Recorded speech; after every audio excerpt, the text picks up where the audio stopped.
স্বামী গরিব হওয়া ভালো, কারণ তারা অর্থের অভাব ভালোবাসা দিয়ে পুষিয়ে দিতে চেষ্টা করে। যতই বড় হচ্ছি, আনন্দগুলো দূরে চলে যাচ্ছে। দিনের শুরুতে মনে হয় জীবনে অর্থের প্রয়োজন সবচেয়ে বেশি, কিন্তু দিন শেষে মনে হয় অর্থ নয়, জীবনে শান্তির প্রয়োজন বেশি। আমি ভালো নেই, এটা যদি তোমায় বলে বোঝাতে হয়, তাহলে তুমি কিসের প্রিয় মানুষ? কাউকে ভালোবাসলে তাকে না দেখে থাকা যায়, ঝগড়া না করে থাকা যায়, কথা না বলে থাকা যায়, দেখা না করেও থাকা যায়, কিন্তু তাকে না ভেবে কখনোই থাকা যায় না। কখনো কখনো মানুষকে ক্ষমা করা অসম্ভব মনে হতে পারে, তবু অসম্ভবকে সম্ভব করুন, সীমাবদ্ধতাকে অতিক্রম করুন, জয় করুন নিজের রাগকে, ক্ষমা করতে শিখুন। ক্ষমায় আসল শান্তি। যে আপনাকে পাত্তা দিবে না, তাকে আপনিও পাত্তা দেবেন না।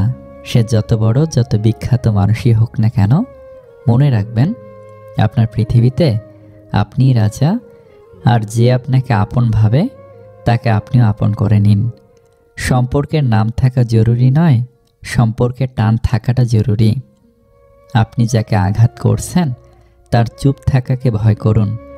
সে যদি সহ্য করে সৃষ্টিকর্তার উপর ছেড়ে দেয়, তাহলে আপনার পরিণতি ভয়ানক হবে। মনে রাখবেন, দুনিয়াতে এমনও মানুষ আছে যাদের দীর্ঘশ্বাসটুকু রব কবুল করে নেন। মানুষ দুটো সময় চুপ থাকে, যখন তার কথা বলার কিছু থাকে না, যখন তার অনেক কিছু বলার থাকে কিন্তু সে বলতে পারে না। ভালো সময় পুরো পৃথিবী পাশে এসে দাঁড়ায়, আর খারাপ সময়ে নিজের ছায়াও পাশে থাকে না। একটা বিশ্বস্ত কাঁধে পেলে জীবন সহজ হয়ে যায়। ভালোবাসি তবুও বোঝাতে পারি না, কষ্ট পাই কিন্তু কষ্ট দিতে চাই না, রেগে যাই কিন্তু রেগে থাকতে পারি না, সব কিছু ভুলবো ভেবেও ভুলে থাকতে পারি না। এটাই আমার স্বভাব, এটাই আমি।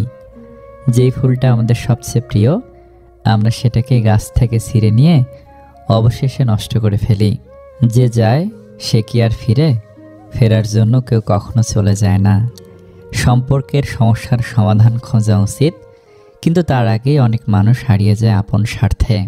ভাগ্য বড় অদ্ভুত জিনিস, কাউকে দেয় আর কারো কাছ থেকে কেড়ে নেয়। স্বার্থ আর টাকা, এই দুটো জিনিস মানুষকে অন্ধ বানিয়ে দেয়। যে মানুষটা আমার পরিস্থিতিতে বিন্দুমাত্র শূন্যতা অনুভব করে না, সেই মানুষটা আমার জীবনে না থাকলেও কোনো আপত্তি নেই আমার। যে 5টি নিয়মে রোমান্টিক সম্পর্কে আস্থা স্থাপন করবেন: ওয়াদা পালন করুন, ধীরে ধীরে বিশ্বাস অর্জন করুন, ইতিবাচক মনোভাব বজায় রাখুন, একে অপরকে সম্মান করুন, ক্ষমাশীল হন। অনেক চেনা মানুষের অচেনা রূপ দেখলাম। খারাপ সময় ঠিকই একদিন শেষ হবে, কিন্তু বহুরূপী মানুষগুলোর ব্যবহার গেঁথে থাকবে আজীবন। মনের অশান্তি সবচেয়ে বড় অশান্তি, কাউকে বোঝানো যায় না, বললে অশান্তি কমে না। শৈশবটা ভালো ছিল, কষ্ট পেলে অন্তত চিৎকার করে কাঁদতে পারতাম।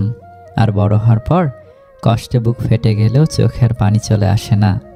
কিছু গল্প শেষ হয়ে যাওয়াই ভালো। ভালোবাসা না থাকলে সম্পর্ক বয়ে বেড়ানোর কোনো মানে হয় না। বিদায় জানান, নতুন বসন্তকে স্বাগত জানানোর জন্য নিজেকে তৈরি রাখুন। এতটুকুই। জীবনে কিছু মানুষের ভূমিকা শিখলেন, চিনলেন, জানলেন। তিক্ত মিষ্ট যে অভিজ্ঞতাই হোক, জীবনে কখনো না কখনো কাজে লাগবেই। যে মানুষটার চোখে তুমি সুন্দর, সে মানুষটা তোমাকে ভালোবাসে। যে মানুষটার চোখে তুমি মেধাবী, সে মানুষটা তোমাকে ভরসা করে।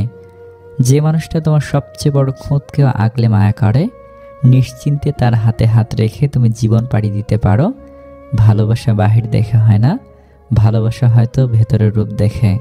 জীবন ভীষণ সুন্দর, কেবলমাত্র তোমাকে বুঝে নিতে হবে তুমি কার হাতে হাত রাখলে মানুষটা তোমাকে অসম্মান করবে না। তোমাকে বুঝে নিতে হবে কার উপর ভরসা করলে তোমাকে ঠকতে হবে না। প্রকৃত পুরুষ তার নারীকে সেই সম্মানটুকু দেয়, তার প্রিয় নারী যেটা ডিজার্ভ করে।